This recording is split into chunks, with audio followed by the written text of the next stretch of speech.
You know the moment. The little hand on the hip, the pointed finger, the voice that has suddenly dropped into full director mode. Maybe it happens at the park, when your child announces the rules of a game to a kid they just met. Maybe it happens on a playdate, when someone else wanted to be the dragon. Or maybe it happens to you, quietly, over breakfast. No, mummy. Sit in the other chair. And you wonder, am I raising a tiny tyrant? Take a breath. You are not. You are raising a small human who has just discovered they have opinions, and a voice, and preferences. And they have not yet learned that other people have those things too. That is developmentally right on time.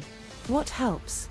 First, remember that bossiness is usually a need for control in disguise. Adults decide almost everything in their day. Play is where they finally get to be in charge, and sometimes they clutch that a little too tightly. Second, name it gently. It sounds like you really want it your way. Let's find out what your friend wants too. And third, skip the lecture. Little kids learn empathy through story, not through speeches. That is exactly where picture books become magic. At Pibblio, we have gathered gentle stories about sharing, listening, and taking turns, the kind that let your child watch a character make the same mistakes they are making, and arrive at a softer place. No shame. No finger wagging.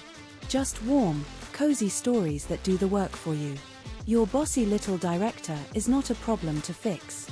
They are a leader in training who just needs a little help learning to listen. Come find your next bedtime story at pibblio.com.